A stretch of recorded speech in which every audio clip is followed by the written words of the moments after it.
Part 3. Now we're going to look at actually setting goals and the pieces that we need to understand in order to set effective goals. So in this section, we're going to cover why we set goals. We're going to talk about how to set a goal, and that's where we use this acronym of SMART goals, and developing the goals. How do we improve it? How do we figure out what they are going to be? So firstly, let's look at why do we set goals. I'm here to talk about success, right? The first rule of success is to have a vision. You see, if you don't have a vision of where you go, and if you don't have a goal where you go, you drift around and you never end up anywhere. It's like you can have the best ship in the world, you can have the best airplane in the world. If the pilot or the captain doesn't know where to go, it would just drift around. It would not end up anywhere, or most likely in the wrong place. So I really like that. That's a short snippet from a fairly large speech that Arnold Schwarzenegger made about success. And the key there is that without a goal or a plan, you're basically just hoping or wishing to stumble across your dream or your destination. That kind of suggests that you're then expecting someone else to make it happen for you.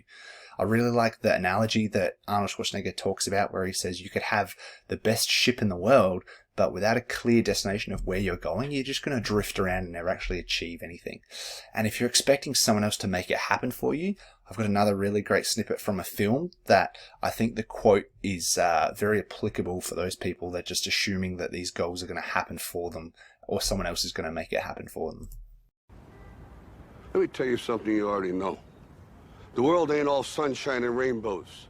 It's a very mean and nasty place, and I don't care how tough you are, it will beat you to your knees and keep you there permanently if you let it. You, me, or nobody is gonna hit as hard as life. But it ain't about how hard you hit. It's about how hard you can get hit and keep moving forward. How much you can take and keep moving forward. That's how winning is done. Now, if you know what you're worth, now go out and get what you're worth. But you gotta be willing to take the hits and not pointing fingers saying you ain't where you wanna be because of him or her or anybody. Cowards do that, and that ain't you.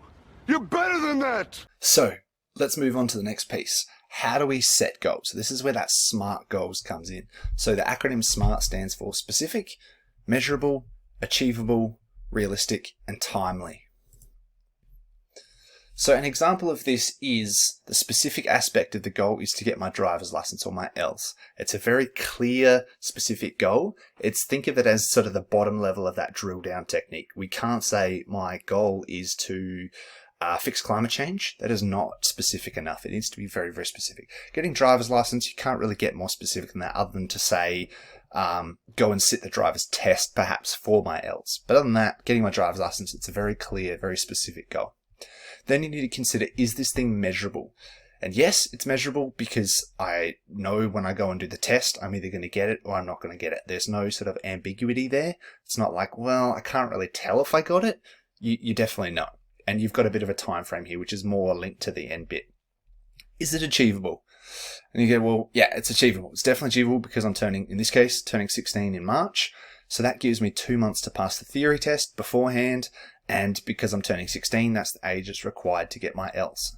It doesn't really make sense to set a goal when you're 14 to get my driver's license.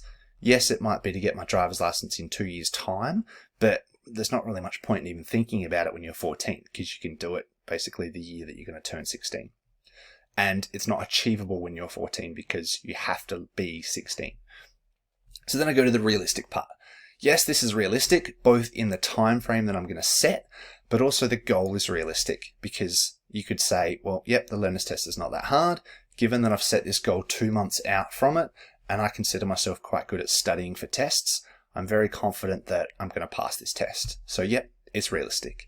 And then you go time bound. You've got a very clear timeline. You know 2 months, you know the date that you turn 16, you can walk in on the day and do the test. So this time frame gives you enough time to be successful, and you've got a very clear end date. You can't have a goal that has no end date.